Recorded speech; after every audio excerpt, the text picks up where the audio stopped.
Aku berlindung kepada Allah dari segala godaan setan yang terkutuk dengan menyebut Asma-Mu ya Allah yang Maha Pengasih lagi Maha Penyayang. Dan bagi setiap umat telah kami syariatkan penyembelihan kurban agar mereka menyebut nama Allah atas rezeki yang dikaruniakan Allah kepada mereka berupa hewan ternak. Maka Tuhanmu ialah Tuhan yang Maha Esa. Karena itu berserah dirilah kamu kepadanya dan sampaikanlah Muhammad kabar gembira kepada orang-orang yang tunduk patuh kepada Allah, yaitu orang-orang yang apabila disebut nama Allah hati mereka bergetar, orang-orang yang sabar atas apa yang menimpa mereka, dan orang yang melaksanakan sholat, dan orang yang menginfakkan sebagian rezeki yang kami karuniakan kepada mereka. Dan unta-unta itu kami jadikan untukmu bagian dari syiar agama Allah. Kamu banyak memperoleh kebaikan padanya, maka sebutlah nama Allah ketika kamu akan menyembelihnya dalam keadaan berdiri dan kaki-kaki telah terikat. Kemudian apabila telah rebah mati, maka makanlah sebagiannya dan berilah makan orang yang merasa cukup dengan apa yang ada padanya, tidak meminta-minta. Dan orang yang meminta, demikianlah kami tundukkan unta-unta itu untukmu agar kamu bersyukur. Daging hewan kurban dan darahnya itu sekali-kali tidak akan sampai kepada Allah, tetapi yang sampai kepadanya adalah ketakwaan kamu. Demikianlah Dia menundukkannya untukmu agar kamu mengagungkan Allah atas petunjuk yang Dia berikan kepadamu. Dan sampaikanlah kabar gembira kepada orang-orang yang berbuat baik. Sesungguhnya Allah membela orang yang beriman. Sungguh Allah tidak menyukai setiap orang yang berkhianat dan kufur nikmat. Maha benar Allah dengan segala firman-Nya. Assalamualaikum warahmatullahi wabarakatuh.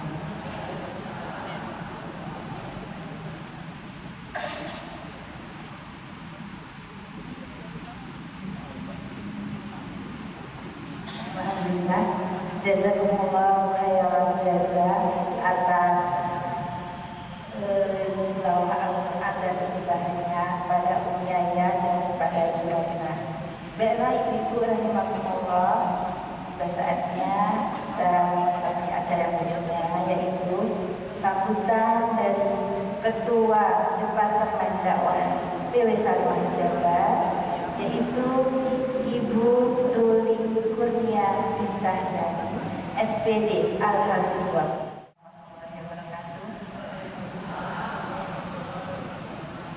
Sampurasun. Bagaimana kabarnya Ibu? Alhamdulillah, cantik-cantik sekali wajah ibu-ibu ini. Insya Allah semuanya calon penghuni surga. Amin ya rabbal alamin. Alhamdulillahirabbil alamin walladzi arsala rasulahu bil huda wa dinil haqqi liyudhhirahu 'ala dini kullihi wa kafa billahi shahida. Asyhadu an la ilaha illallah wahdahu la syarika lahu wa asyhadu anna Muhammadan abduhu wa rasuluh. Allahumma shalli 'ala sayyidina Muhammad wa 'ala alihi wa sahbihi wasallam. Ibu-ibu yang dirahmati oleh Allah Taala, yang kami hormati, narasumber kita yang pagi hari ini sudah hadir, yaitu Ustazah Sausan. Terima kasih Ustazah, kami kangen sekali. Kami yang pengurus saja jarang ketemu beliau. Alhamdulillah sudah merindukan tausiah dari beliau. Insya Allah kami mohon Ustazah, semoga Ustazah senantiasa sehat dan mendapatkan lindungan dari Allah SWT. Bismillahirrahmanirrahim. Assalamualaikum warahmatullahi wabarakatuh.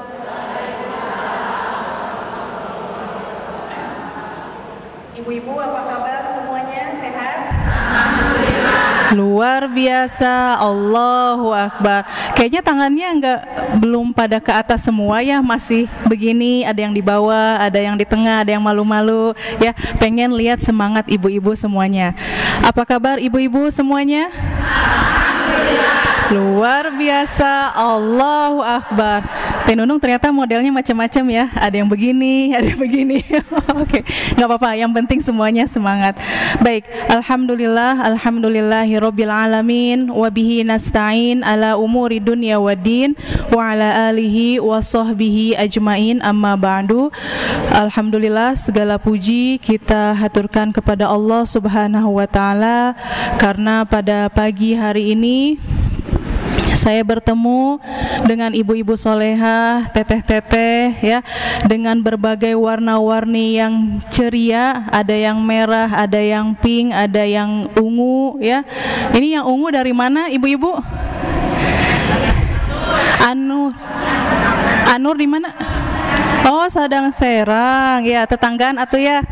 Saya di Tubagus ya. Baik, alhamdulillah pada minggu ini insya Allah kita akan sama-sama membahas berkaitan tentang kerukunan dan juga berkaitan dengan ketakwaan, dan kita mengambil hikmah dari Idul Adha ataupun kurban ya. Ibu-ibu, ada yang tahu Muhajirin dan Ansor? Ya, Muhajirin dengan Ansor, sanes Bapak Muhajirin ya, ada ya namanya Muhajirin ya. Ya, asal ngupingnya Bu ya. Ya, Muhajirin dan Ansor yaitu sahabat Rasulullah Shallallahu alaihi wasallam ya. Bagaimana kita bisa melihat kerukunan itu dari ukhuwah yang dihasilkan. Ibu-ibu ya, kalau kita melihat kisah Muhajirin, bagaimana mereka itu harus mengikuti perintah Allah dari Makkah kemana Bu? Ke Madinah. Itu yang disebut dengan Muhajirin. Nah, orang-orang Muhajirin ini pada awalnya mereka memiliki apa Bu? Memiliki harta yang banyak ya, memiliki harta yang banyak, berkecukupan, tapi kemudian Allah perintahkan mereka untuk apa? Untuk hijrah ya. Ibu-ibu, bagaimana kalau misalnya tiba-tiba ada yang memberitahukan hari ini juga ibu-ibu semuanya hijrah ke goa? Ibu mau tidak? Mau ya. Saya mengatakan ibu-ibu semuanya hijrah ke goa selama 2 hari. Ibu-ibu mau? Kenapa mau? Ya, jadi bukan sekedar hijrah Bu ya. Jadi kita harus tahu siapa yang memerintahkan. Dan ini siapa yang memerintahkan Bu? Yang memerintahkan Muhajirin hijrah ke Madinah siapa? Ya, Allah Subhanahu wa taala ya. Kalau saya bilang Muhajirin, Allahu Akbar. Kalau saya bilang Ansar, Allahu Akbar ya. Muhajirin, Ansor? Ya, semoga kita bisa mengambil hikmah ya, kita bisa menjadi seorang muhajirin dan juga seorang ansor. Sehingga ketika sampai ibu ya, ketika mereka sampai di Madinah, maka kemudian siapa yang menolong mereka? Siapa, Bu? Ya, kaum Ansor ya, mereka menolong dengan tidak menyembunyikan harta mereka. Kalau istilahnya mah apa? Kalau pedit ya, pedit meregehese ya, cap jahe itu istilah apa ya? Jadi dari saya kecil istilah itu sudah ada ya. Nah, orang Ansor sama sekali mereka tidak merasa untuk apa? Susah mengeluarkan harta mereka menolong orang muhajir. Bahkan saat ya seorang sahabat menawarkan kepada siapa? Abdurrahman bin Auf, salah satu istrinya. Kan zaman dulu belum ada pembatasan ya Bu ya, belum ada pembatasan poligami. Kemudian setelah itu ada pembatasan berapa Pak? Bapak-bapak yang di belakang ya, ada 4 ya, seperti itu. Jadi menawarkan, tapi kemudian Abdurrahman bin Auf tidak ya, beliau hanya mengatakan tunjukkan di mana pasar. Sehingga kemudian beberapa hari kemudian Abdurrahman bin Auf dengan bangga dia bisa melamar seorang wanita dengan hasil usahanya sendiri. Nah, ini ibu-ibu, bagaimana kemudian dari kerukunan ini kita bisa melihat ya, dihasilkan dari sebuah ukhuwah yang dicontohkan oleh siapa? Muhajirin dan Ansor ya. Jadi kalau kita diberikan kelapangan oleh Allah ya ibu-ibu, diberikan kelapangan oleh Allah, baik itu harta ya ataupun kemudian waktu, ketika ada orang yang memerlukan, maka kita sedaya upaya untuk membantunya ya. Kalau sekarang mungkin apa Bu? Kalau sekarang ketika ada orang yang kesusahan tapi kemudian kita hanya melihat saja ya, melihat saja, atau sekarang itu zamannya viral ya Bu ya. Zamannya viral, ketika ada yang kecelakaan maka kemudian apa yang dilakukan oleh orang-orang tersebut? Apa Bu biasanya? Ambil HP, kemudian video, buat status dan di-share. Tapi kemudian dia lupa untuk nolong itu orangnya ya, hampir sekarat ya, nggak bisa bernapas misalnya. Seharusnya kita menelepon apa? Nomor darurat 911 ya. Jadi bukan sekedar mengambil video kemudian di-update, di-share status, tapi kemudian kita lupa untuk menolong orang tersebut ya. Jadi ini bagaimana kita bisa meneladani dari Muhajirin dan Ansor. Saya bacakan ayatnya dalam surah Al-Imran ayat 103, wa'tasimu bihablillahi jami'an wa la tafarraqu wadhkuru ni'matallahi 'alaikum id kuntum a'da'an fa'alafa baina qulubikum fa asbahtum bi ni'matihi ikhwana. Ya, seperti itu. Jadi mereka itu pada awalnya adalah bukan siapa-siapa ya, tapi kemudian Allah persaudarakan antara Muhajirin dan Ansor. Ibu-ibu di sini ada yang punya bestie, ibu-ibu? Ibu-ibu tahu bestie? Bestie itu apa? Sahabat. Oh, sampai ibu-ibu juga masih punya sahabat ya. Ya, nggak apa-apa Bu. Ya, jadi itu yang disebut dengan bestie fillah, sahabat fillah. Ya, apa maksudnya? Beda nggak Bu, sahabat dengan teman? Saya mau tanya deh, ibu yang paling depan. Punten ibu yang pakai kerudung pink. Nah ini ya, ibu punya sahabat ibu? Oh, Masya Allah, sampai seusia beliau masih punya sahabat. Berapa ibu sahabatnya? Banyak. Masya Allah ya. Jadi kita bedakan, ada yang disebut dengan namanya teman, ada yang disebut dengan namanya sahabat. Kita bergaul dengan siapa saja ya, tidak dibatasi asalkan prinsip-prinsip itu kita pegang. Maksudnya apa Bu? Maksudnya bukan berarti ketika sampai ke A kita ikuti kebiasaan A ya. Si A misalnya belum memakai hijab, ketika berkawan dengan A kita juga melepas hijab. Jangan ya Bu ya. Jadi kita tetap memegang prinsip. Tapi yang disebut dengan sahabat itu adalah orang yang apa? Ya, sahabat fillah orang yang saling menasihati. Ketika kita berbuat kesalahan, maka tidak segan-segan untuk menegur. Jangan dibalik ya Bu ya. Ketika berbuat kesalahan, kemudian kita juga ikut-ikutan melakukan kesalahan. Hayu lah bareng-bareng dosanya ditanggung. Jangan ya, jangan seperti itu. Tapi kita justru hayu kita untuk melakukan ibadah sama-sama ya, seperti itu. Sehingga kemudian dari ukhuwah ini akan menciptakan kerukunan ya. Tidak mau lagi kita misalnya mendengar ada hanya masalah yang kecil kemudian menimbulkan persengketaan yang besar ya. Contoh misalnya seperti apa ya? Sebetulnya masalah itu kecil dan itu bisa diselesaikan dalam waktu itu juga.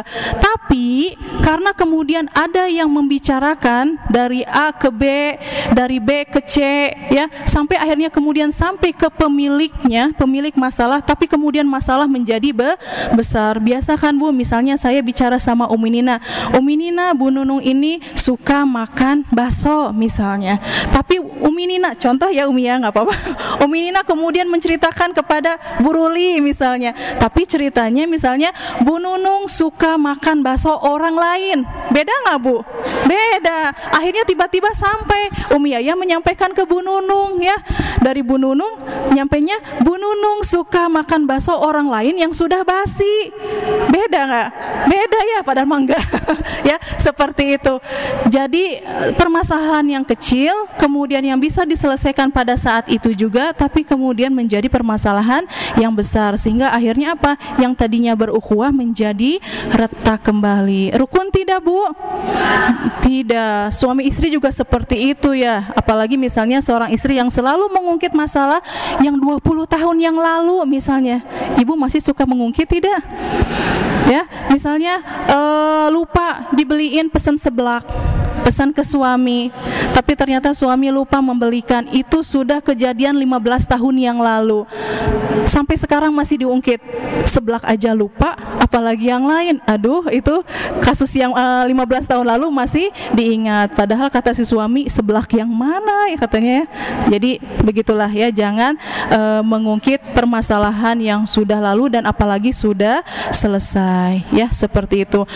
Jadi bagaimana kemudian kita melihat Rasulullah mempersaudarakan antara muhajirin dan ansor ini sebagai upaya hablum minallah dan hablum minan nas ya. Hablum minallah apa? Itu tadi dengan ibadah kepada Allah, tapi hablum minan nas itu adalah sesama kita ya.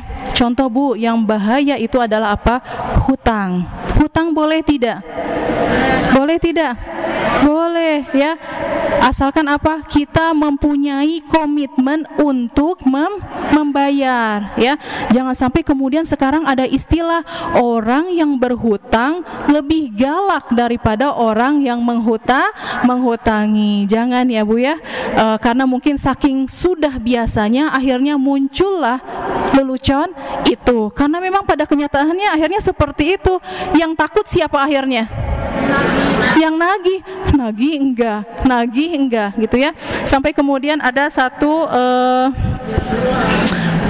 lelucon itu, dia menagih ketika subuh ya. Akhirnya kemudian dibalasnya, hanya sebesar itu tidak akan membuat kamu miskin. Nah, dijawabnya seperti itu ya.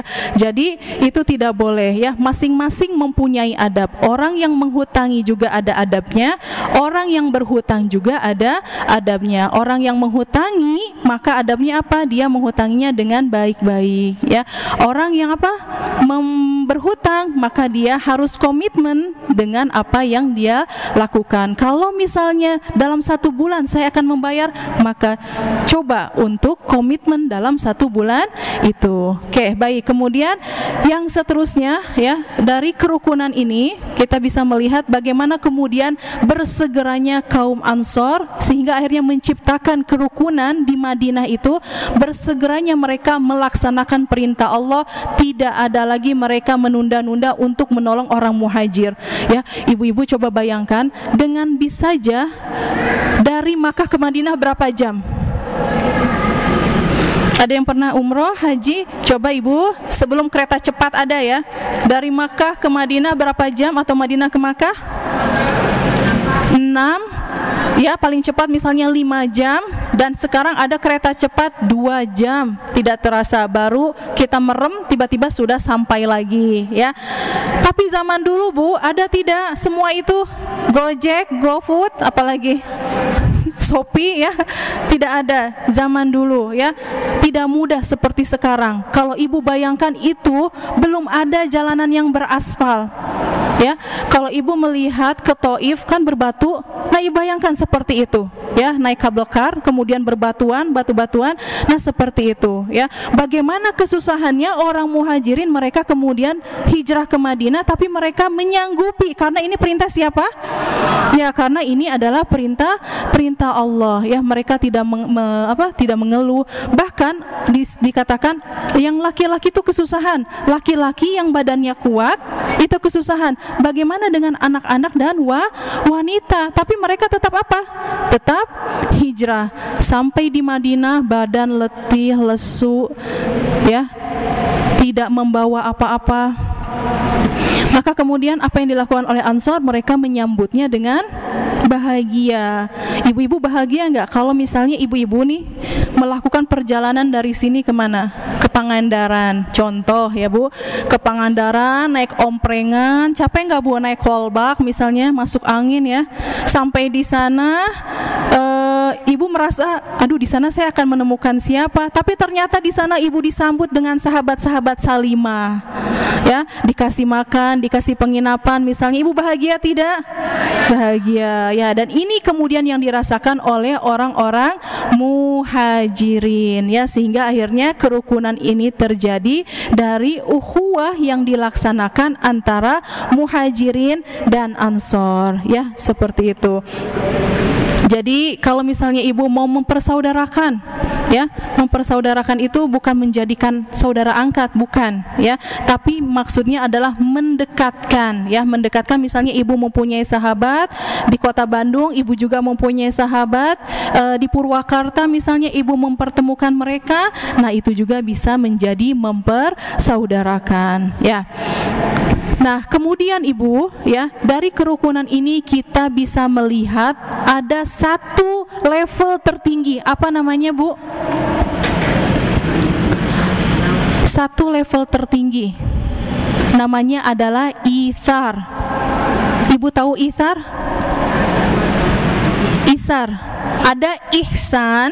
Kalau ihsan, anta'budallah ka'annaka tarahu fa illam takun tarahu fa innahu yaraka. Itu ihsan, ya. Ihsan itu adalah berbuat baik. Maksudnya berbuat baik seolah-olah Allah melihat kita, tapi kan Allah seolah-olah kita melihat Allah, tapi kan kita tidak bisa melihat Allah, ya. Namun yang sesungguhnya Allah adalah melihat apa yang kita lakukan.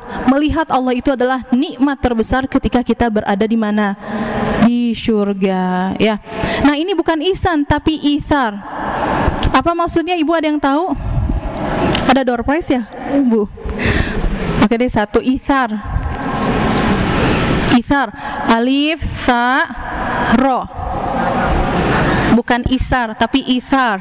Ithar. Belum ada yang ngacung ya? Oh, ini yang pakai kerudung ungu. Dari mana, Bu? Oh, ini Umi. Dari Coblong, ya.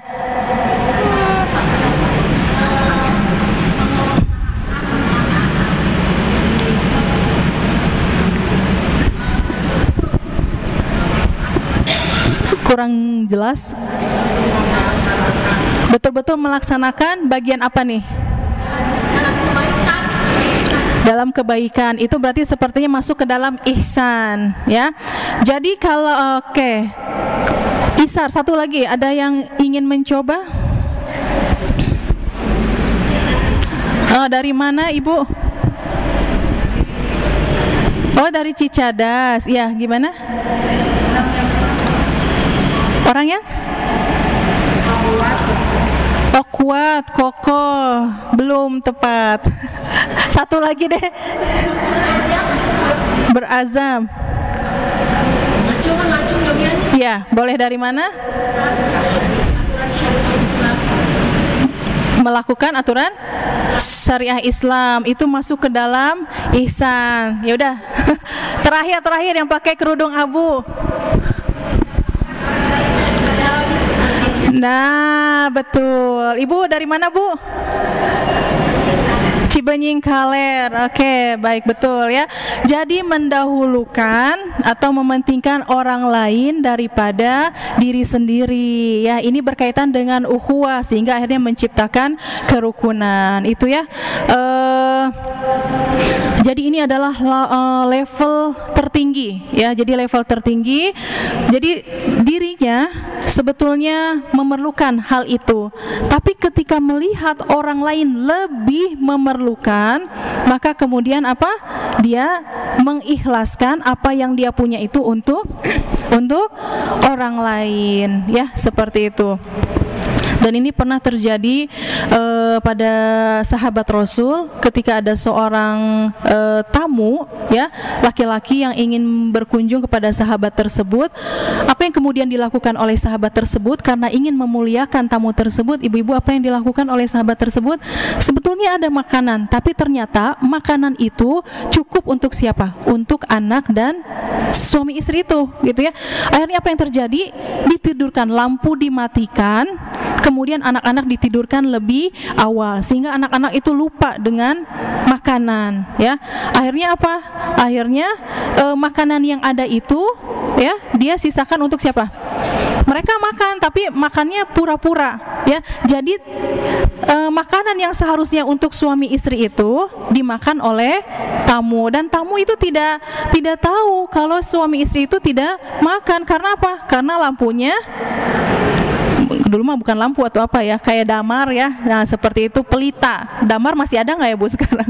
Jadi pelita itu dimatikan sehingga tidak terlihat ya. Sampai kemudian akhirnya Rasulullah pun tersenyum gitu ya. Maksudnya tersenyum melihat kebaikan hati seorang suami istri ini ya. Jadi ternyata bagaimana dari kerukunan ini timbul dari sebuah ukhuwah ya, dari sebuah ukhuwah. Salah satunya itu adalah level tertingginya itu adalah isar, dan mudah-mudahan kita bisa mengambil hikmah dari kisah Muhajirin dan Ansor. Kenapa ada ithar ini dan tidak semua orang bisa mampu melakukan ya? Jadi yang pertama, ternyata sifat isar ini bisa meredam sifat bakhil ya, meredam sifat bakhil yang ada dalam diri kita, dan kita merasa bahwa apa yang kita miliki ini bukan milik kita seutuhnya, tapi dari siapa, Bu? Dari siapa? Apa yang kita miliki? Dari Allah. Dan kita harus yakin saat kita bersedekah, maka insya Allah itulah yang menjadi harta kita sesungguhnya di mana? Di akhirat. Kan kadang suka khawatir enggak, Bu, ketika misalnya sedekah, ya uang saya kurang ya, kalau saya sedekah nanti harta saya berkurang. Pernah tidak, Bu, berperasaan seperti itu? Ya. Ya, kalau misalkan pernah, maka kita coba untuk berubah. Apa yang kita sedekahkan itu menjadi harta sebenar kita di akhirat nanti. Dan bahkan kalau Allah berkehendak, Allah akan gantikan 700 kali lipat apa yang kemudian kita keluarkan ya, seperti itu. Pernah tidak, Bu, misalnya pagi-pagi Ibu bersedekah 50.000, tiba-tiba misalnya sorenya atau besoknya ada yang ngasih misalnya, walaupun bukan dalam bentuk uang, tapi hadiahnya itu, barang kirimannya itu melebihi dari 50.000 ya. Jadi itu untuk meredam sifat bakhil ya. Kemudian mempunyai semangat akhlak yang apa, Bu? Di sini disebutkan mempunyai sifat akhlak yang mulia, karena isar itu adalah tingkatan akhlak yang paling mulia ya. Sampai-sampai kemudian Imam Al-Ghazali itu mengatakan bahwa isar itu adalah tingkatan dermawan ya. Jadi dia sudah tidak berpikir lagi, Bu, orang-orang Ansor itu sudah tidak berpikir lagi apa yang kemudian dia akan kasihkan tuh dia tidak pikirkan, kembali atau tidak difikirkan, tapi yang terpenting adalah dia melaksanakan perintah Allah untuk menolong orang muhajir ya. Jadi dari sini kita bisa melihat kerukunan di antara kita itu dihasilkan dari ukhuwah ya. Jadi mudah-mudahan kalau misalnya hanya permasalahan yang kecil itu jangan sampai kemudian akhirnya melebar menjadi besar, kemudian akhirnya menjadi retak ukhuwah yang kemudian terjalin. Kan sayang ya Bu ya, misalnya sudah bersilaturahmi lama, berukhuwah lama, tapi kemudian hanya karena permasalahan yang kecil akhirnya menjadi rusak, dan bukan melibatkan antara satu dengan satu, tapi kemudian akhirnya melibatkan banyak orang, dan itu yang tidak kita inginkan. Ya, baik, sekarang ke Nabi Ibrahim ya. Baik, nah kemudian kita melanjut kepada ketakwaan. Tadi berkaitan dengan kerukunan dan ini adalah ketakwaan. Baik ibu-ibu, ada yang tahu Nabi Ibrahim ini dijuluki dengan apa? Dengan apa? Kekasih Allah. Tadi saya mendengar ada yang menyebutkan ulul azmi, ada yang menyebutkan azmi ulul. Jadi yang betul yang mana? Ya, ulul azmi. Ya, jadi yang betul adalah ulul azmi. Apa yang dimaksud dengan ulul azmi?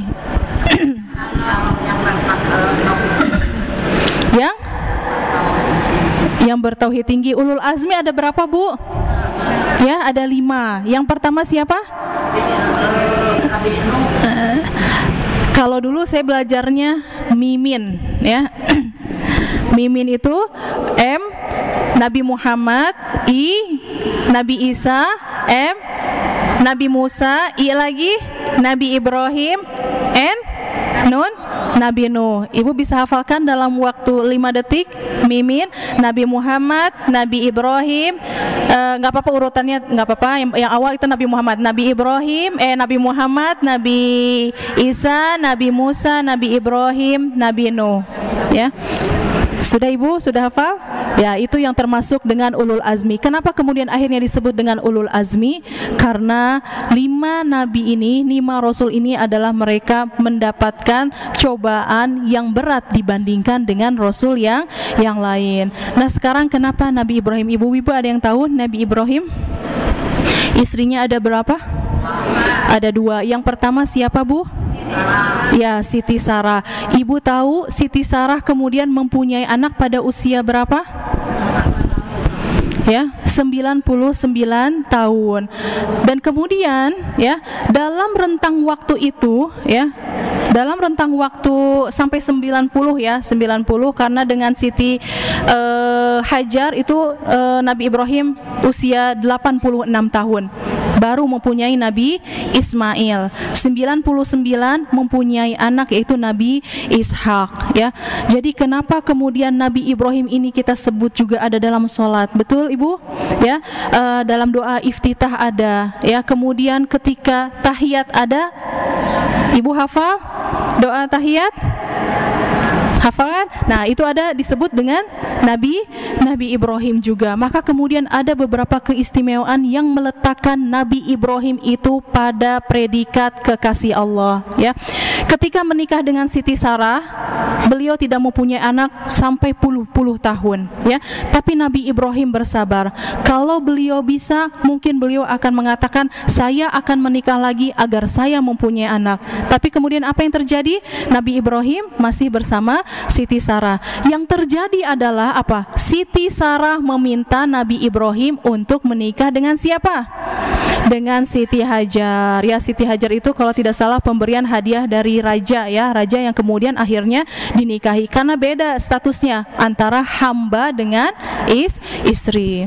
Dan apa yang terjadi ketika Siti Hajar memiliki anak, Siti Sarah mempunyai anak tidak? Kemudian pada saat melahirkan Siti Hajar mempunyai atau tidak? Jadi kan Siti Hajar melahirkan Ismail ya. Tapi kemudian Siti Sarah ketika itu sudah ada belum? Belum. Maka yang terjadi apa? Ya. Dan ini adalah fitrah ya. Bagaimana kemudian sudah berpuluh-puluh tahun ya menginginkan anak, dan kemudian lahirlah anak tersebut, maka perhatian tercurah kepada siapa? Ya, kepada Nabi Ismail ya, karena itu yang memang dirindukan. Sehingga kemudian turunlah perintah Allah. Apa perintahnya? Nah, ini nih ketakwaan Nabi Ibrahim mulai dari sini. Apa? Belum menyembelih dulu, masih kecil. Belum ya, ada masih panjang. Jadi disuruh kemana? Suruh hijrah. Dari mana Bu? Dari Palestina ya ke, waktu itu belum disebut dengan Makkah ya, tapi sebuah lembah ya, lembah yang tandus. Ibu-ibu coba kita berpikir, kalau ibu-ibu baru melahirkan sama bapak-bapak sama suami kemudian disuruh pindah ke lapangan Tegalega, ibu mau? Tapi Tegalega mah enak ya, banyak dagangan. Nah, ini di lembah tandus ya. Kemudian akhirnya hijrah. Nabi Ibrahim membawa Siti Hajar untuk hijrah kemana? Ke lembah ya, yang sekarang disebut dengan ya, disebut dengan Makkah. Kalau Ka'bah sudah ada belum Bu? Sudah, karena di dalam ayatnya disebut Baitikal Muharram ya, maksudnya rumah suci. Tapi kemudian dalam keadaan yang hancur ya, karena Ka'bah itu rusak, sudah ada ketika zaman Nabi Adam dan rusak karena banjir pada masa Nabi Nuh. Jadi sudah ada pondasinya ya, sudah ada. Nah, kemudian apa yang terjadi? Di situ ditinggal Siti Hajar, kemudian akhirnya ditinggal dengan bekalan yang sedikit. Nabi Ibrahim tidak melihat sedikit pun kepada Siti Hajar, jalan saja ya. Kalau kita lihat mungkin tega bapak tehnya ninggalkan abdi di dia gitu ya.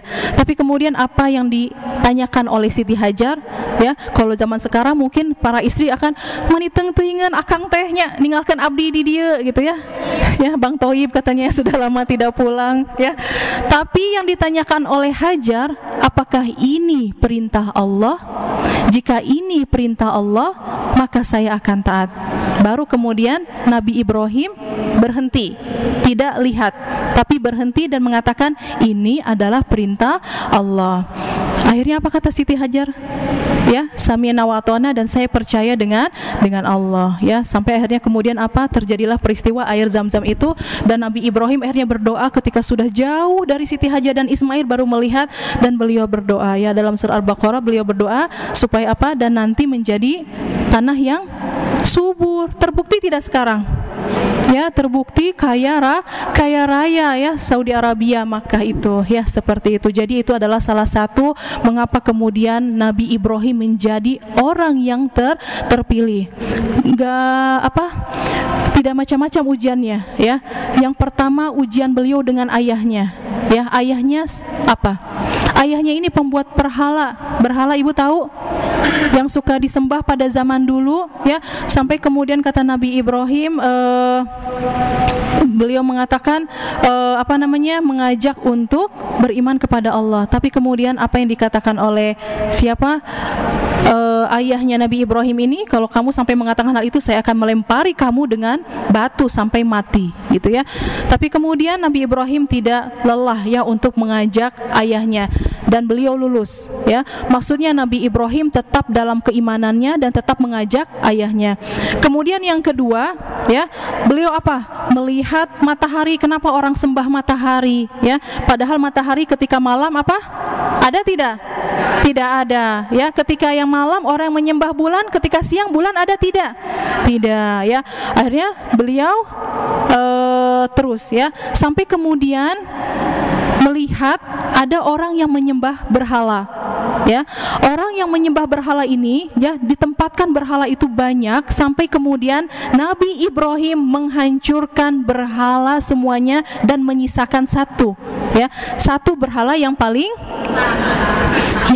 besar ya, marah. Kemudian apa yang terjadi? Yang terjadi adalah si orang pemimpin tersebut, raja tersebut mengatakan, siapa yang menghancurkan berhala ini? Karena salah satu bukti semua mengarah kepada siapa?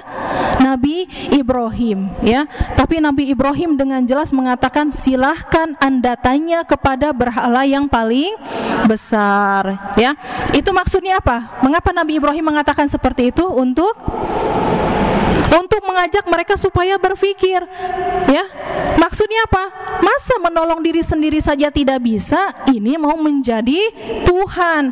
Ya, itu sengaja ditinggalkan mereka itu dengan pertanyaan, silahkan Anda bertanya kepada berhala yang paling besar. Tapi ternyata berhalanya bisa bicara tidak, Bu? Boro-boro berbicara ya, digini aja begitu udah hancur ya. Tapi itulah kepercayaan mereka ya, sampai di situ. Jadi kemudian baru kemudian itu ya, maksudnya bagaimana Nabi Ibrahim, ketakwaan Nabi Ibrahim, dan diuji Nabi Ibrahim dengan berbagai ujian, Nabi Ibrahim lulus ya. Sampai kemudian, Bu, bagaimana perasaan ya ketika setelah sekian puluhan tahun memiliki anak, kemudian akhirnya dipisah. Itu sedih tidak? Sedih. Tapi Nabi Ibrahim walaupun terpisah dengan jarak, itu Nabi Ibrahim tetap menjenguk Nabi Ismail. Nabi Ibrahim memperhatikan perkembangan Nabi Ismail, sampai kemudian Nabi Ismail itu ya merasa bahwa saya juga harus melakukan sesuatu untuk ayah saya. Jadi salah satunya yang mereka lakukan bersama itu apa, Bu? Membangun kembali Ka'bah yang sudah hancur. Jadi pondasinya masih ada ya.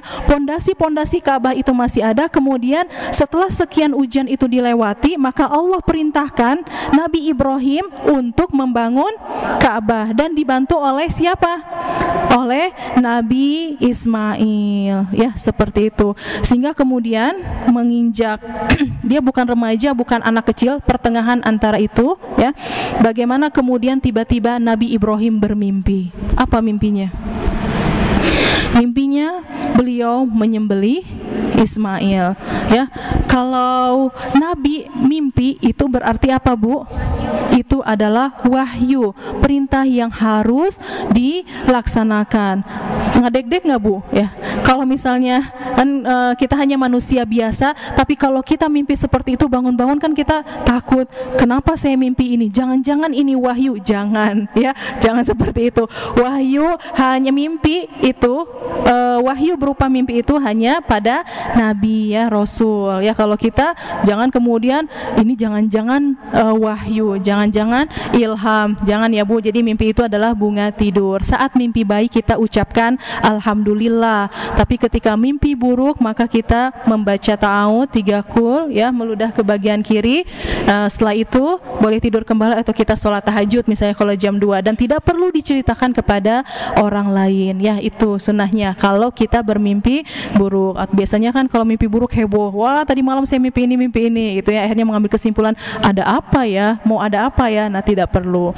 Jadi Nabi Ibrahim bermimpi, ini arafil manami adzbahuka ya. Jadi bermimpi menyembelih siapa? Nabi Ismail. Akhirnya apa? Kata Ismail ya, kalau Nabi Ismail ini, kalau Nabi Ibrahim belum mengkondisikan keluarganya, belum mengkondisikan istrinya, belum mengkondisikan anaknya, maka otomatis mungkin bisa jadi yang keluar dari mulut Ismail tidak, no gitu ya, never, tidak akan, lan kalau bahasa Arab, tidak akan saya serahkan leher saya gitu ya. Tapi karena ketakwaan Nabi Ibrahim, ketakwaan Nabi Ismail, dan ketakwaan Siti Hajar, maka qala ya abatif alma tu'mar satajiduni insyaallah ya. Akhirnya kemudian apa? Nabi Ismail kemudian akhirnya menuruti apa yang dikatakan oleh Nabi Ibrahim ya. Bisa saja mereka menolak, tapi kemudian Nabi Ibrahim sadar bahwa ini adalah perintah dari Allah ya. Dan sebelum pisau itu dingin yang tajam, Nabi Ismail minta diikat tangannya secara kuat karena takutnya apa? Meronta. Kalau meronta kan otomatis ayah menjadi tidak tega ya. Tolong ikat tangan saya dengan kuat sehingga saya tidak meronta dan Anda tidak kesusahan. Kemudian apalagi pisaunya juga harus tajam. Apalagi, dan tolong berikan pakaian ini kepada ibunda saya sehingga dia tidak merasa sedih ya. Ini kita bisa melihat bagaimana Nabi Ibrahim mendidik keluarganya dengan ketakwaan, ya, dan semuanya melakukan dalam menjalankan peran keluarga masing-masing itu penuh dengan ketakwaan. Nggak ada yang baper, ya, nggak ada yang dikit-dikit ngambek misalnya. Otomatis kalau Siti Hajar tidak dididik oleh Nabi Ibrahim, maka bisa jadi seorang ibu itu akan mempertahankan anaknya, tapi ini tidak, ya, semua ikhlas karena Allah. Dan apa yang terjadi, Bu? Apakah betul-betul disembelih? Apakah betul-betul Nabi Ismail kemudian dipotong? Tidak. Kemudian Allah gantikan dengan kekuasaan Allah, ya, dengan seekor kambing, ya, seekor kambing yang gemuk, ya, seperti itu. Baik, dari kisah ini, ya, bagaimana sehingga kita bisa mengambil ibroh, baik itu dengan menjaga ukhuwahnya, ya, kemudian kita meneladani kisahnya Nabi Ibrahim dan juga keluarganya, ya. Kita lihat dalam bacaan tahiyat itu bukan disebutkan hanya Nabi Ibrahim saja, ya, tapi kemudian dengan keluarganya. Keluarganya siapa saja? Itu tadi Siti Sarah, Siti Hajar, ya, Nabi Ishak, ya, kemudian Nabi Ismail, ya, keluarga yang kemudian memang dididik oleh Nabi Ibrahim sehingga apa yang mereka lakukan itu berdasarkan mereka ridho, ya, dengan ketentuan Allah Subhanahu wa taala. Baik Ibu, bagaimana salah satu cara agar kita tetap dalam ketakwaan kita? Maka yang pertama itu adalah menjaga sholat. Ya, kenapa kita harus menjaga sholat? Yang pertama tentu itu adalah hukumnya wajib, dan yang kedua, ya, inna awwala ma yuhasibu bihil abdu yaumal qiyamah min amalihi sholatuhu fa in soluhat faqad aflaha wa anjaha wa in fasadat faqad khaba wa khasira, ya. Jadi yang pertama itu yang akan ditanya apa, Bu? Yang akan ditanya itu adalah sholat kita. Ya, kita melaksanakan sholat wajib tidak, ya. Jadi sholat wajib ini tentu harus kita laksanakan. Sholat sunnah ini adalah penutup lubang-lubang, ya. Jadi contoh begini, Bu, mungkin ketika kita melaksanakan sholat wajib itu ada sholat kita yang tidak khusyuk misalnya, atau tidak fokus, ya, lagi sholat malah mikir misalnya contoh mau beli kain apa ya, kemudian pas sholat maghrib besok mau bikin apa masakannya misalkan, ya. Jadi apa yang tidak kita ingat ketika sholat jadi ingat, ya. Nah, maka kemudian hal-hal tersebut kita tutup dengan apa? Lubang-lubang tersebut dengan sholat sunnah, ya. Jadi di sini katakan sungguh amalan yang pertama kali akan ditanya, dihisab oleh seorang hamba itu apa? Sholat, ya. Pada hari kiamat itu adalah sholat. Jika sholatnya baik, maka ia akan selamat, dan jika sholatnya buruk, maka ia akan merugi, ya, Ibu. Kalau misalnya ada pertanyaan, kan inna sholata tanha anil fahsya'i wal munkar. Kenapa dia sholat tapi mencuri jalan? Kenapa dia sholat tapi zina jalan? Kenapa dia sholat tapi mabuk tetap jalan, judi jalan? Ini yang disalahkan sholatnya atau orangnya? Ya, jangan pernah sekali-kali menyalahkan, sholat oge gitu-gitu wae gitu, ya. Kok mau sholat, ya kan, betul ya Bu, ya. Jadi jangan kita menyalahkan sholatnya, tapi kemudian kita pertanyakan seberapa baikkah sholat yang kita lakukan. Kita mencoba untuk khusyuk, ya. Kalau misalnya ketika sholat zuhur ternyata saya belum khusyuk nih sholat zuhur, karena ketika sholat zuhur saya mikirnya kearisan, coba pas asar, ya, mencoba untuk khusyuk. Ternyata pas asar tidak khusyuk lagi, karena ternyata besok mikirin pakai seragam apa ya pas senam, gitu. Maghrib coba lagi khusyuk terus, Bu. Jangan pernah mengenal kata menyerah, karena setan suka dengan orang yang menyerah. Setan itu, Bu, ketika kita keluar dari baik dari rumah, dari tempat beribadah, maka apa? Dia tidak bisa berhasil menggoda kita dari depan, akan menggoda dari belakang. Tidak berhasil dari kanan, tidak berhasil dari kiri, tidak berhasil juga akan goda dari atas. Tidak berhasil, maka dia akan goda waspada dari bawah. Semakin kuat didatangkan lagi ya setan yang levelnya lebih tinggi, maka jangan menyerah dengan setan ya.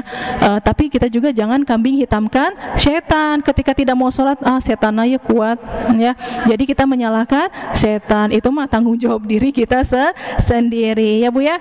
Nah seperti itu. Maka kemudian yang kedua, menjadikan Al-Quran sebagai panduan hidup. Ibu-ibu siapa yang kemarin baca Al-Quran 1 juz?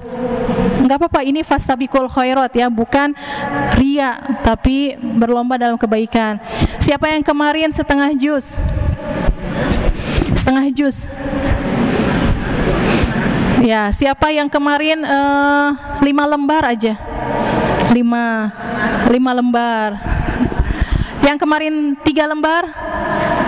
Yang kemarin 2 lembar? Yang gak ngacung ya, insya Allah ya Bu ya, kita akan tingkatkan hari ini bisa membaca. Kita coba Bu, kalau misalnya belum terbiasa 1 halaman saja, kita coba hari ini ya Bu ya.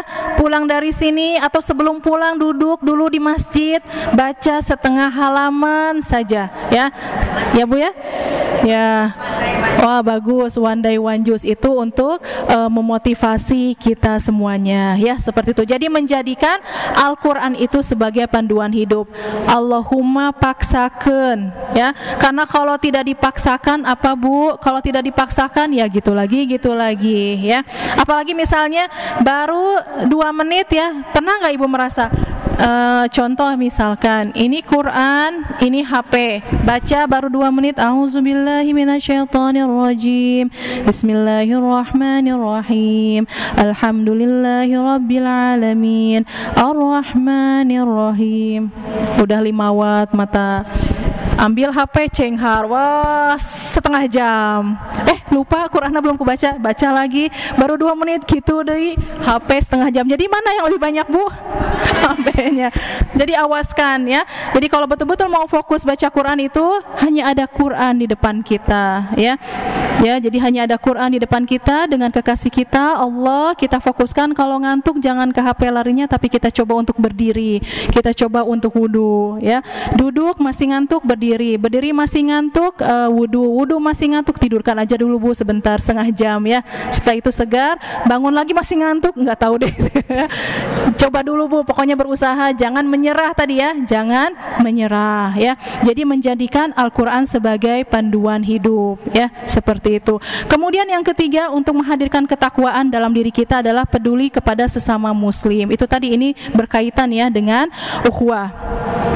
Jadi menjaga ukhuwah Islamiyah, peduli kepada sesama muslim, dan tidak ada rasa egois dalam diri kita. Kalau misalnya kita egois dalam diri kita, maka kita akan hidup nafsi-nafsi. Apa itu maksudnya? Hidup masing-masing, tidak peduli dia mau sakit, dia mau kesusahan, dia mau sedih, dia mau galau gitu ya. Saya tidak peduli, itu urusan dia gitu ya. Bukan berarti maksudnya kita juga mencampuri urusan orang lain ya, bukan. Maksudnya kita juga membantu sesuai dengan kemampuan kita, dan bukan berarti masuk ke ranah yang bukan seharusnya kita masuki ya, seperti itu.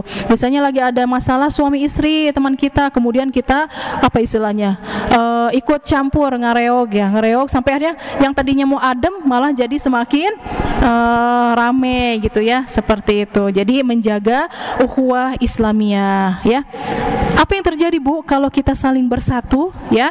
Masalul mu'minina fi tawaddihim wa tarahumihim. Jadi orang-orang mukmin dalam hal saling mencintai, mengasihi dan menyayangi itu bagaikan satu tubuh. Apabila ada salah satu anggota tubuh yang sakit, maka dia akan merasakan. Ibu-ibu pernah tidak ketika ibu-ibu menemukan sahabat yang ibu sayangi, ibu-ibu mengatakan uhibbuki fillah? Pernah tidak Bu? Pernah ya, saya menyayangimu karena Allah ya. Jadi bukan karena siapa-siapa.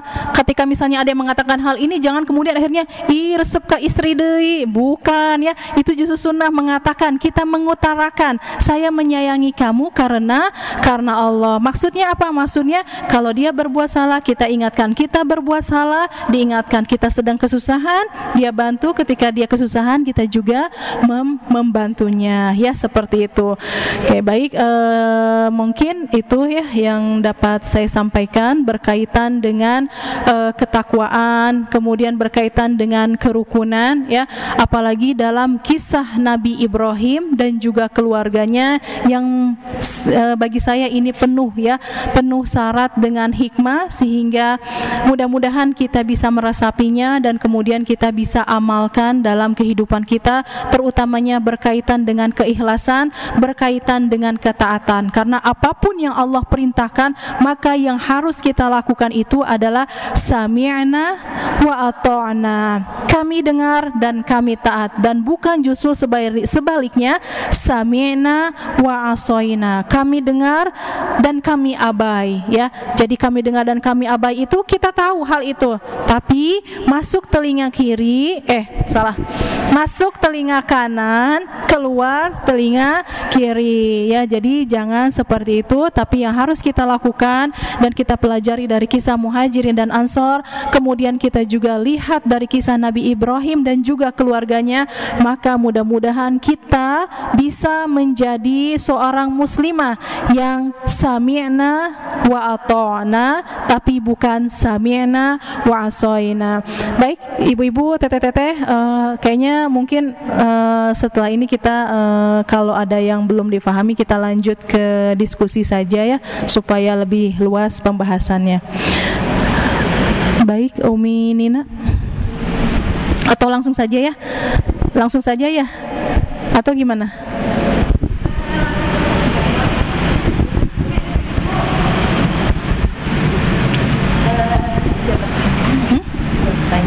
Iya, pertanyaannya. Ya, ada kesempatan 3 pertanyaan, Pak enggak untuk penanya, enggak. Enggak, ini enggak bisa lagi ditarik maksudnya. 2 dari Ustazah dan insya Allah 1 dari kami. Oh, bukan sesi pertanyaan. Iya, boleh. Untuk menanyakan bisa 2 dulu ya, 3 langsung. Boleh Bu, 3 pertanyaan dulu, mangga. Sebutkan Bu dari mana? Ya, boleh. Begini Bunda, Assalamualaikum warahmatullahi wabarakatuh. Tadi kan masalah itsar itu mementingkan kepentingan orang lain daripada kepentingan diri kita sendiri, begitu ya. Nah, terkadang kita mementingkan kepentingan orang lain, mengorbankan kepentingan kita sendiri. Ada yang beranggapan jangan terlalu memaksakan diri, begitu. Nah, sedangkan kita kan kasihan, dia membutuhkan pertolongan, tapi ada yang berkata nggak usah terlalu memaksakan diri, begitu. Nah, bagaimana Bunda itu? Dulu mau langsung pertanyaan atau langsung jawab, Umi Nina biasanya?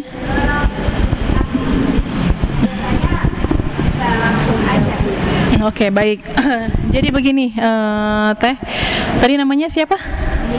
Umi Denti.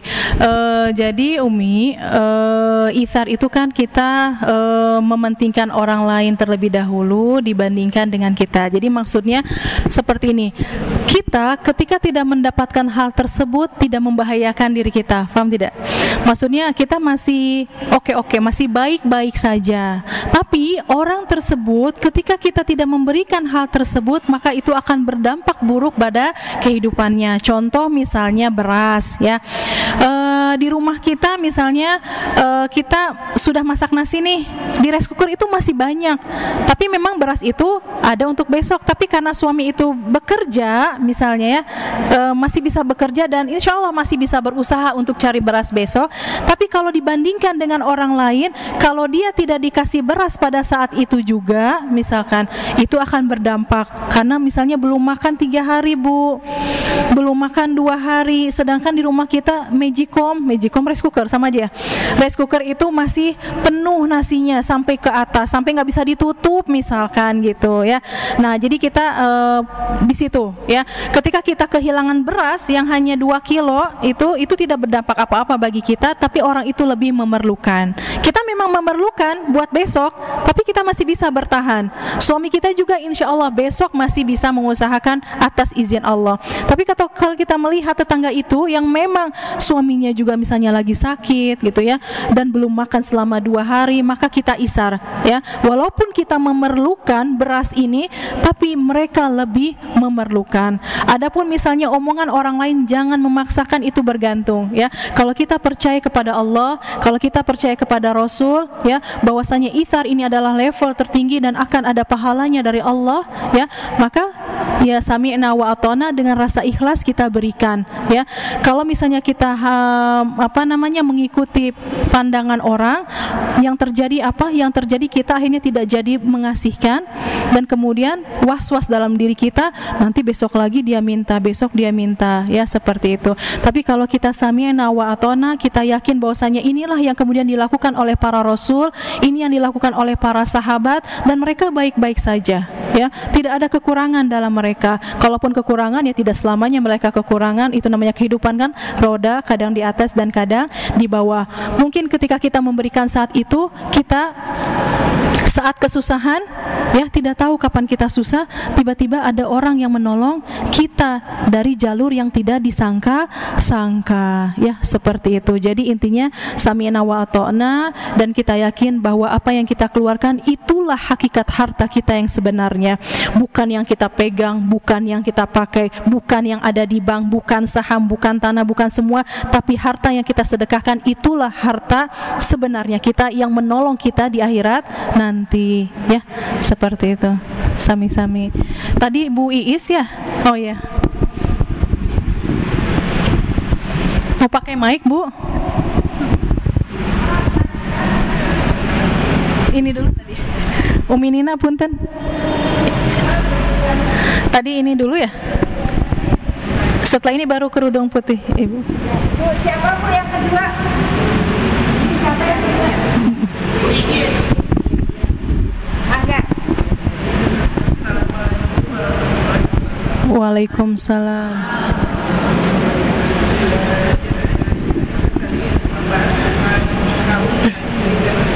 Ya.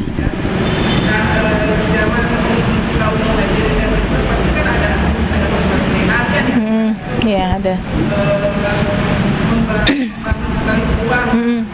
Nah, waktu zaman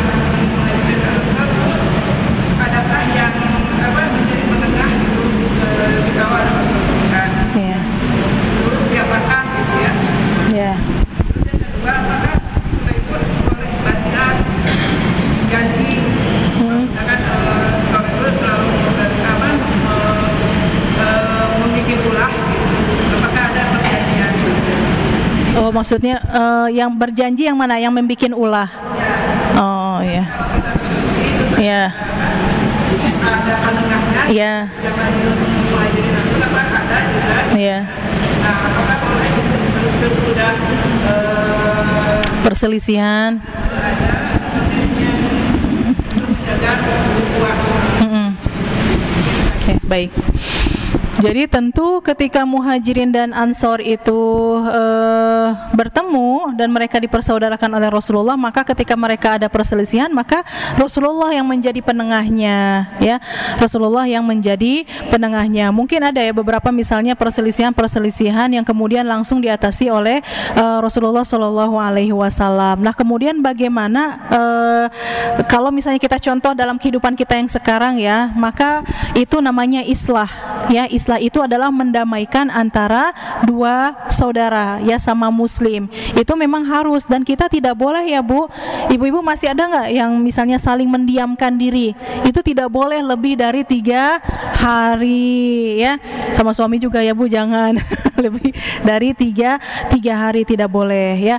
Jadi ketika misalnya ada perselisihan dan kita merasa marah ya, merasa kesal, kemudian merasa tidak terima, maka itu jangan sampai akhirnya kita mendiamkan saudara kita itu lebih dari 3 hari. Nah, bagaimana caranya? Ya, caranya itu tadi, maksudnya kita mencari penengah ya. Dan ketika Muhajirin dan Ansor itu ya tentu Rasulullah yang menjadi penengah di antara mereka. Dan kita kan tidak mau ya Bu ya berlarut-larut dalam perselisihan yang tidak ada habisnya. Tentu yang perlu dicari itu adalah penengah betul Ibu ya, kita harus mencari penengah agar masalah kita cepat selesai. Nah, bagaimana kemudian, apakah harus ada perjanjian? Kalau memang itu adalah jalan yang terbaik, misalnya contohnya seperti ini ya Bu, sudah berselisih, akhirnya dipertemukan, dia berjanji tidak akan misalnya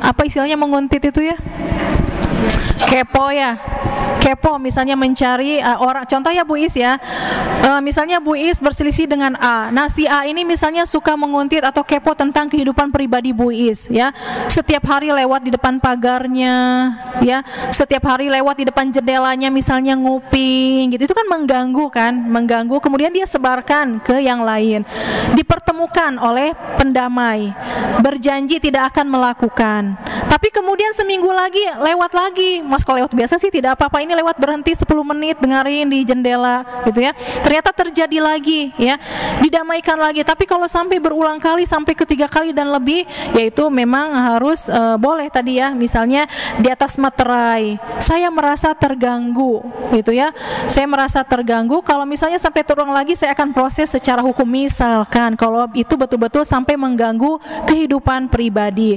Tapi kalau masih bisa dibicarakan ya bicarakan saja dulu gitu ya, jadi jangan ujung-ujung akhirnya saya akan laporin kamu ke polisi, tidak gitu ya. Jadi bicarakan baik-baik secara kekeluargaan ya, apalagi misalnya dia paham tentang agama contoh gitu ya, itu bisa diajak untuk diskusi lebih dalam. Tapi memang itu ketika ada yang berselisih, maka memang dianjurkan untuk mencari pendamai ya, untuk mendamaikan antara kedua belah pihak ya. Jadi jangankan yang sesama saudara ya dalam Islam, bahkan suami istri ketika dia berselisih, maka itu memang harus ada yang mendamaikan ya. Jadi ingat ya Bu, tidak boleh lama lebih dari 3 hari ya, atau misalnya boleh berarti 3 hari, akhirnya diam-diaman 3 hari ya, jangan. Kalau 1 hari sudah bisa diselesaikan ya, kita selesaikan dalam 1 hari ya, seperti itu Bu. Jadi jangan ambil kesempatan ya udah kita ambil paling lama 3 hari diam-diamannya, jangan juga ya, seperti itu. Enggak Bu Is?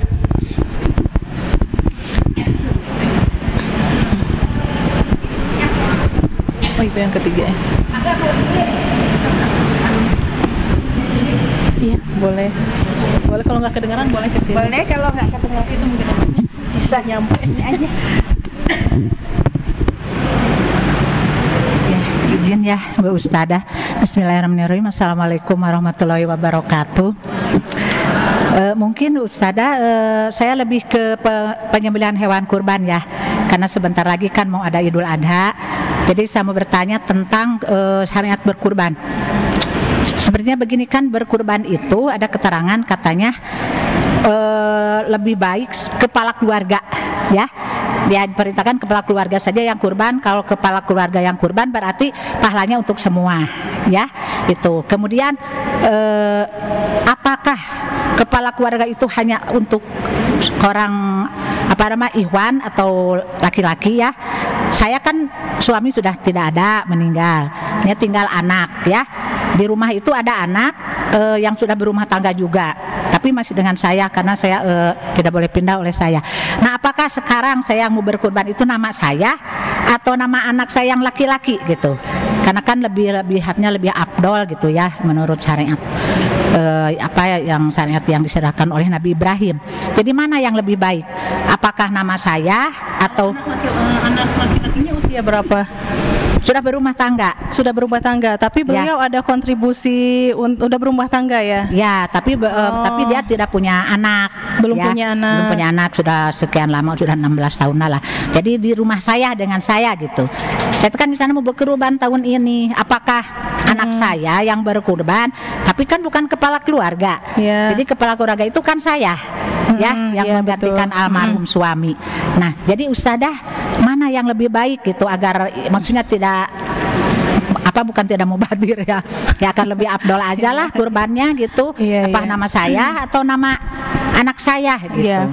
Tapi anak ibu ini tidak berkontribusi, tidak memberi menafkahi ibu. Justru yang membelinya itu, membeli hewan kurbannya itu anak saya. Oh, Karena iya. saya sehari-hari juga memang walaupun saya seorang pensiunan, tapi beliaulah yang ya ini hidup saya Oh, gitu. oke, baik. Nah, dia itu nanya, "Nek, mau kurban, nenek aja nama nenek," gitu kan, nenek kepala keluarga gitu. Jadi gimana itu baiknya gitu, Ya, agar baik, ya baik.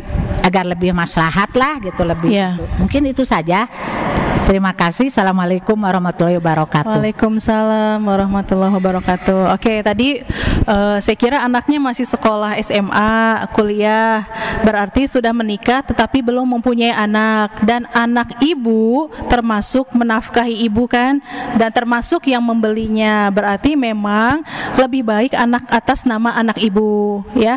Karena bagaimanapun walaupun anak laki-laki itu sudah meninggal, tapi dia tetap berkewajiban untuk memberi nafkah. Ayahnya sudah meninggal, berarti kan yang menjadi ibu punya anak perempuan tidak? Punya. Nah, ketika anak perempuan ibu menikah, yang menjadi wali siapa? Ya, itu kan anak laki-laki. Jadi maksudnya dia menjadi pengganti ayah, ya, menjadi pengganti ayah. Jadi memang lebih baik atas nama ayah, dan itu bisa untuk semuanya.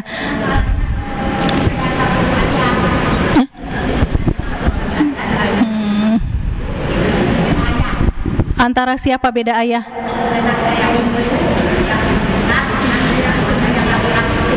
Oh, nggak apa-apa Bu, maksudnya kan ikhtiar ya, kita tidak tahu apa namanya untuk peruntukan pahala itu, tapi kita ikhtiar ya atas nama anak laki-laki ibu, dan ternyata anak laki-lakinya itu menafkahi satu keluarga yang di rumah itu, dan mudah-mudahan dengan nama beliau itu alhamdulillah maksudnya bisa untuk semuanya, karena kan bagaimanapun ayahnya sudah meninggal dan beliaulah yang sekarang menjadi kepala keluarga di situ gitu. Walaupun memang posisi ibu adalah sebagai istri, tapi pada hakikatnya beliaulah yang menggantikan peran seorang ayah di dalam keluarga itu gitu ya, seperti itu. Sami-sami ibu. Kamunya Bu ya udah pertanyaan udah. Oh, tapi waktunya masih ada. Sudah Oh, habis. ada 3 pertanyaan. Ada satu mungkin harus.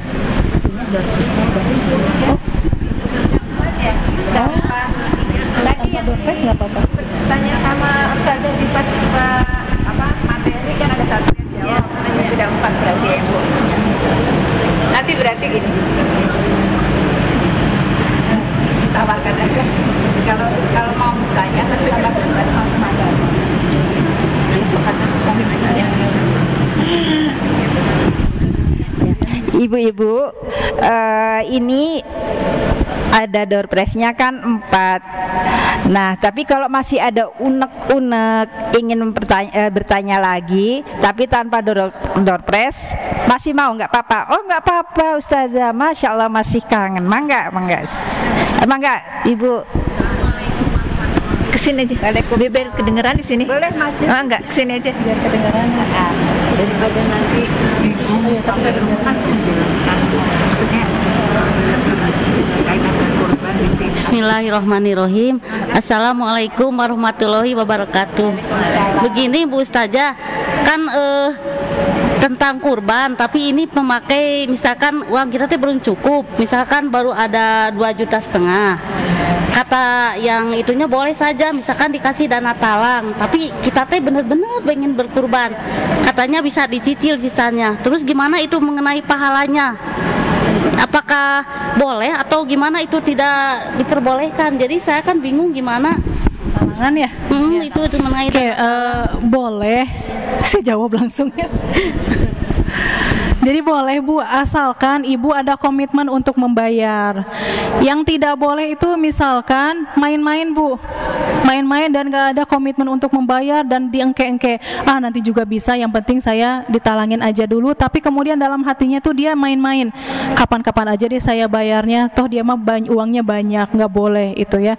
Ya, jadi tidak boleh. Kalau ibu berkomitmen betul-betul ya, dan ibu betul-betul maksudnya berkomitmen untuk membayar hal tersebut, maka maka diperbolehkan ya. Dan satu lagi, memang ibu mampu untuk membayarnya. Tapi kalau kita merasa dalam contoh punten ya, misalnya aduh ini untuk ini aja susah gitu ya, ini bagaimana untuk bayaran cicilan aja sepertinya tidak mungkin, sebaiknya tidak gitu ya. Tapi kalau ibu-ibu merasa mampu dan ibu komitmen, tuh yang penting, itu tidak apa-apa ya, seperti itu. Yang tidak boleh itu tadi, maksudnya sudah mengukur ternyata saya kayaknya tidak mampu nih, tapi akhirnya dipaksakan, nah itu sebaiknya tidak dulu ya.